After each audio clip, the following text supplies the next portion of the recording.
Hello बच्चों, आज के वीडियो में हम देखेंगे फिजिक्स का एक इंपॉर्टेंट टॉपिक मोशन के बारे में। मोशन मतलब कोई भी बॉडी अगर अपनी पोजीशन को चेंज कर रही है तो उसका मतलब हो गया कि वो बॉडी मोशन में है। यहां पर दूसरी कंडीशन की अगर बात करें तो अगर बॉडी अपनी पोजीशन को चेंज नहीं कर रही है, चाहे वो रीजन कोई भी है, वो एक ही जगह पर बैठी हुई है, तो वो कंडीशन आपकी बनती है रेस्ट की। तो यहां पर हम देखें, अगर मोशन के बारे में अगर देखें हम, तो अगर मुझे ए से बी तक जाना है, मुझे ए पोजीशन से बी पोजीशन तक जाना है और विदाउट टेकिंग रेस्ट मेरी बॉडी यहां से कंटिन्यूअस मूव कर रही है, चाहे वो किसी भी स्पीड से कर रही है, वो अगर कंटिन्यूअसली मूव कर रही है तो मैं बोल सकता हूं this body is in motion, ये बॉडी मोशन में है। लेकिन अगर ये बीच बीच में रेस्ट ले रही है तो इसका मतलब ये मिक्सअप हो जाएगा मोशन का और रेस्ट का। तो यहां से हमारी जो डेफिनेशन बनेगी मोशन के लिए, वो हमारी डेफिनेशन बन जाएगी if body changes its position with respect to surrounding. और दूसरा टर्म ले सकते हैं टाइम। अगर कोई बॉडी अपनी पोजीशन को चेंज कर रही है सराउंडिंग और टाइम के रिस्पेक्ट में तो हम बोल सकते हैं वो बॉडी मोशन में है। लेकिन अगर कोई बॉडी अपनी पोजीशन को चेंज नहीं कर रही है, if a body does not change its position with respect to time and surrounding। अगर कोई बॉडी अपनी पोजीशन को चेंज नहीं कर रही है सराउंडिंग और टाइम के रिस्पेक्ट में तो वो कंडीशन हो जाती है रेस्ट की। रेस्ट की कंडीशन में स्पीड जो होती है बॉडी की वो होती है 0, और बात करें मोशन की तो इसमें जो स्पीड होगी बॉडी की वो कर जाएगी वेरी, मतलब कुछ ना कुछ इसमें स्पीड होगी, वो चाहे बार बार चेंज हो चाहे वो एक कांस्टेंट रहे, इससे फर्क नहीं पड़ता, बॉडी ऑलवेज मोशन में रहेगी, अपनी पोजीशन को कंटिन्यूअसली चेंज करती रहेगी। तो ये कंडीशन हमारी होती है मोशन की और रेस्ट की। नेक्स्ट बात करते हैं टाइप्स ऑफ मोशन के बारे में।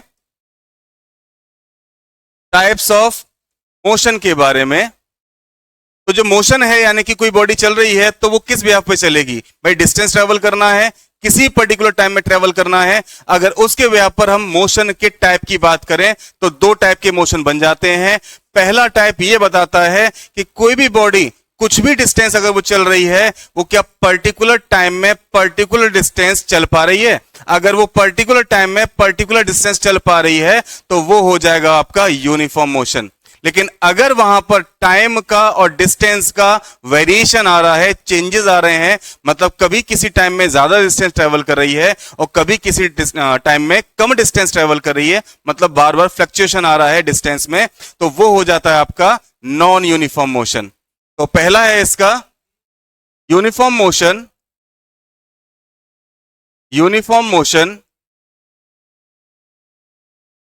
इसमें आ जाएगा बॉडी travels equal distance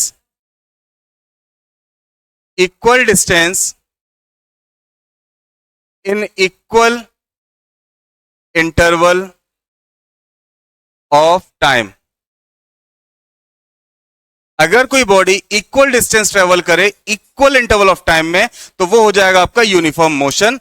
इसमें एग्जांपल लेते हैं, एक बॉडी को ए से बी तक ट्रेवल करना है, इसको मैंने पार्ट्स में डिवाइड कर दिया, ए से लेके ये मैंने मान लिया सी, ये मैंने मान लिया डी और ये मान लिया ई। मान लो ए से लेके सी तक डिस्टेंस है 10 मीटर का, सी से डी तक भी 10 मीटर का, डी से ई भी 10 मीटर का और ई से बी भी 10 मीटर का। अब ये 10-10 मीटर के जो डिस्टेंस है इनको ट्रेवल करने में यानी ए से सी जाने में इसको लग रहा है 1 सेकंड का टाइम। सी से डी तक की बात करें ये भी 1 सेकंड का टाइम, डी से ई बात करें ये भी 1 सेकंड का टाइम और ई से बी बात करें ये भी 1 सेकंड का टाइम।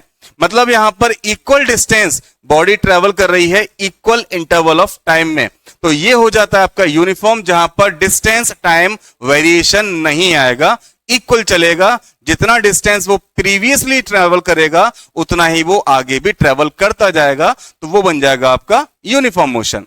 यूनिफॉर्म मोशन में अगर मैं बात करूं ग्राफ की, तो डिस्टेंस टाइम ग्राफ जो इसका बनेगा, ये एक्सिस हमने मान ली टाइम के लिए, ये एक्सिस मान ली हमने डिस्टेंस के लिए, तो इसमें जो ग्राफ बनता है वो स्लोप एक स्ट्रेट लाइन से शो होता है जो बताता है आपका स्पीड के बारे में। तो ये बात है आपकी यूनिफॉर्म मोशन के लिए। सेकंड टाइप है हमारा जिसे हम बोलते हैं non uniform motion. Non uniform motion, non uniform motion में क्या होगा, बॉडी ट्रेवल्स अनइक्वल डिस्टेंस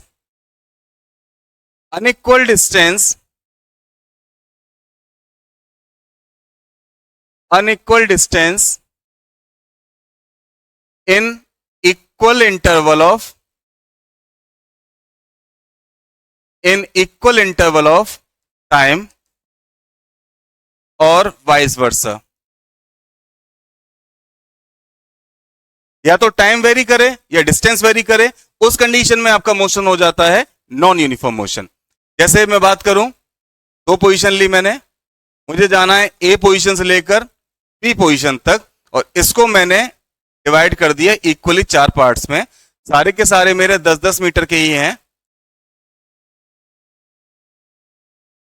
लेकिन यहां पर जो मेरा पॉइंट सी, डी और ये ई है, अब यहां पर देखिए 10 मीटर का डिस्टेंस है, मान लीजिए ए से सी तक, बहुत बढ़िया रोड है, मुझे चलने में केवल 1 सेकंड लगा।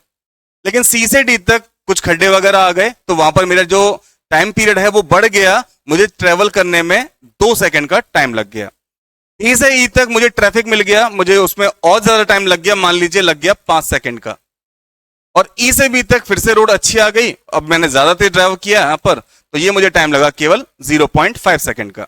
तो यहां पर क्या कर रहा है, यहां पर जो टाइम है डिस्टेंस के साथ में वेरी कर रहा है, और अगर टाइम वेरी करे या डिस्टेंस वेरी करे टाइम के साथ में, तो वो वाली कंडीशन आपकी आ जाती है नॉन यूनिफॉर्म मोशन की, क्योंकि यहां पर इक्वल डिस्टेंस ट्रांसफर तो हो रहा है, लेकिन टाइम यहां पर इक्वल नहीं जा रहा है, यहां पर टाइम आपका वेरी कर रहा है बार बार। तो ये बात आती है आपकी नॉन यूनिफॉर्म मोशन की, ठीक है। तो अब देखते हैं यहां पर जो हमने पाथ ट्रेवल किया, जिस रास्ते से हम जा रहे हैं, उसके व्याप पर हम किन चीजों को मानते हैं। तो पहला टर्म जो हमारा इसमें आता है वो आ जाता है डिस्टेंस का। पहला टर्म आ गया आपका डिस्टेंस का। तो डिस्टेंस होता क्या है एक्चुअली, डिस्टेंस का मतलब होता है आपको एक ए पॉइंट से ट्रेवल करना है, मान लीजिए बी पॉइंट तक। ये ए है, ये बी है, लेकिन क्या जरूरी है कि रास्ता आपको सीधा ही मिले? ऐसा जरूरी नहीं है।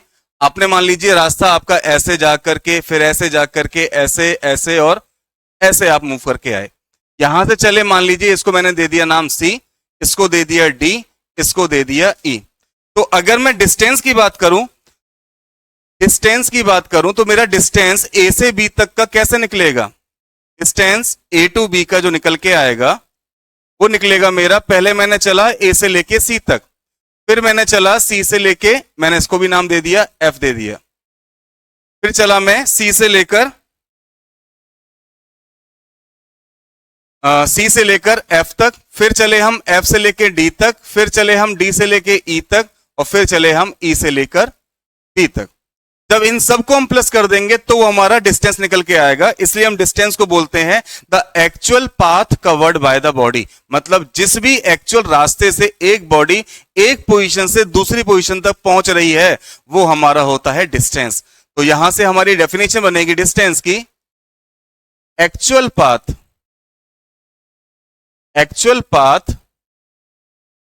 Covered by the body.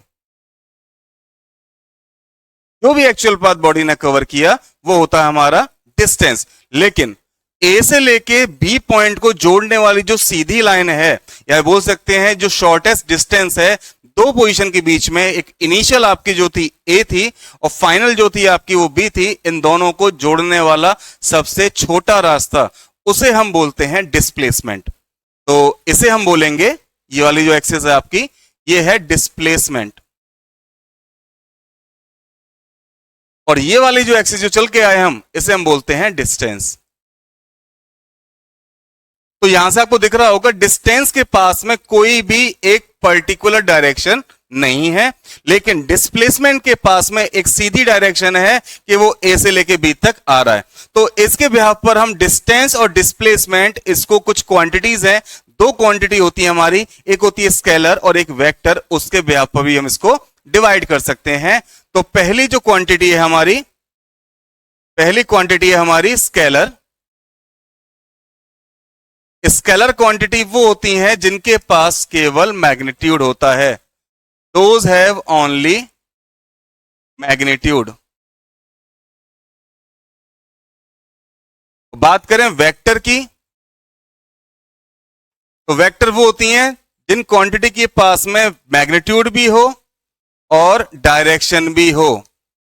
तो those have both magnitude as well as direction. जिनके पास में डायरेक्शन भी होगी वो हो जाएंगी वेक्टर क्वांटिटी, और जिनके पास डायरेक्शन नहीं होगी, केवल मैग्नीट्यूड होगा। मैग्नीट्यूड का मतलब होता है, इसका मतलब होता है न्यूमेरिकल वैल्यू। कोई भी आपकी वैल्यू है, न्यूमेरिकल वैल्यू उसे हम बोलते हैं मैग्नीट्यूड। फॉर एग्जांपल मैंने बात की 2 किलोमीटर मुझे जाना है, तो यहां पर 2 किलोमीटर की जो बात है वो तो होगा मैग्नीट्यूड। लेकिन मैंने बोला कि मुझे 2 किलोमीटर जाना है साउथ डायरेक्शन में, मुझे 2 किलोमीटर जाना है नॉर्थ डायरेक्शन में, तो यहां पर डायरेक्शन भी जब उसमें एड ऑन हो जाती है तो वो बन जाता है डिस्प्लेसमेंट। लेकिन अगर मैंने बोला मुझे 2 किलोमीटर जाना है या मेरी गाड़ी 2 किलोमीटर पर आवर की स्पीड से चल रही है, तो ये वाली कंडीशन बनती है आपकी स्केलर के लिए, क्योंकि स्केलर के पास केवल और केवल होता है मैग्नीट्यूड, एक न्यूमेरिकल वैल्यू। तो यहां से स्केलर और वेक्टर का टर्म आपका क्लियर हो गया होगा। नेक्स्ट देखते हैं यहां पर डिस्प्लेसमेंट के बारे में। Displacement, the shortest distance between initial and final position. जो भी शॉर्टेज डिस्टेंस है इनिशियल और फाइनल पॉइंट के बीच का, उसे हम बोलते हैं डिस्प्लेसमेंट। और डिस्प्लेसमेंट एक वेक्टर क्वांटिटी है, it is a vector quantity. दोनों की यूनिट की बात करें, जो इनकी यूनिट होती है, ऐसा यूनिट मीटर होती है। चाहे डिस्प्लेसमेंट हो चाहे डिस्टेंस हो, दोनों की ही यूनिट होती है मीटर। नेक्स्ट इन्हीं से रिलेटेड जो टर्म है हमारे, जिनमें हम यूज करते हैं, पहला आता है आपका स्पीड। स्पीड, देखिए डिस्टेंस की बात करते हैं तो जो एक्चुअल पाथ बॉडी कवर कर रही है वो तो हो गया डिस्टेंस, लेकिन किस स्पीड से ट्रेवल कर रहा है भाई, किस स्पीड से उसने डिस्टेंस को ट्रेवल किया, वो बताती है आपकी कितना डिस्टेंस आप ट्रेवल कर पा रहे हैं विद रिस्पेक्ट टू टाइम के बिहाफ पर।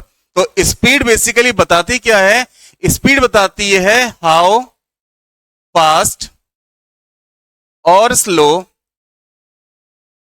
The body is moving.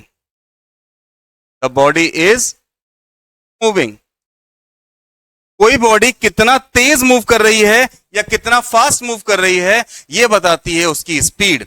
मान लीजिए मैंने बोला एक बॉडी है, a body travels 2 meter in 1 second. Second body travels 5 meter in 2 second. तो यहां पर मैं बात करूं पहले वाले पॉइंट की, तो यहां पर बॉडी 1 सेकेंड में 2 मीटर चल पा रही है। मैं बात करूं सेकेंड की, तो सेकेंड वाली कंडीशन में बॉडी ट्रेवल कर पा रही है 5 मीटर 2 सेकेंड में। मतलब यहां से अगर मैं मैं यहां से अगर देखूं, मेरा ये 5 मीटर था 2 सेकंड में, तो 5/2 की बात करूं तो ये निकल के आएगा 2.5 मीटर इन 1 सेकेंड। एक सेकेंड में ये बॉडी 2.5 मीटर ट्रेवल कर रही है और ये बॉडी 1 सेकेंड में 2 मीटर ट्रेवल कर रही है। तो पहली वाली बॉडी यानी कि ये वाली बॉडी कैसी हो गई, ये हो गई फास्ट और सेकंड वाली हो गई स्लो। तो यहां से मालूम पड़ता है कि कौन सी बॉडी कितना तेज मूव कर रही है या कितना स्लो मूव कर रही है। इसका जो फॉर्मूला होता है स्पीड का, स्पीड इज इक्वल टू होता है डिस्टेंस अपॉन टाइम। कितना डिस्टेंस ट्रेवल किया किसी पर्टिकुलर टाइम में, that is called the speed of the body. Speed की होगी बात। अब देखिए डिस्टेंस की बात करें तो डिस्टेंस की यूनिट होती है मीटर, टाइम की होती है सेकंड, तो इसकी यूनिट बनती है हमारी मीटर पर सेकंड स्पीड की। लेकिन अगर बात करें हम दूसरे टर्म की, तो उन दूसरे टर्म को हम पढ़ेंगे हमारे नेक्स्ट वीडियो में। तब तक के लिए बाय बाय।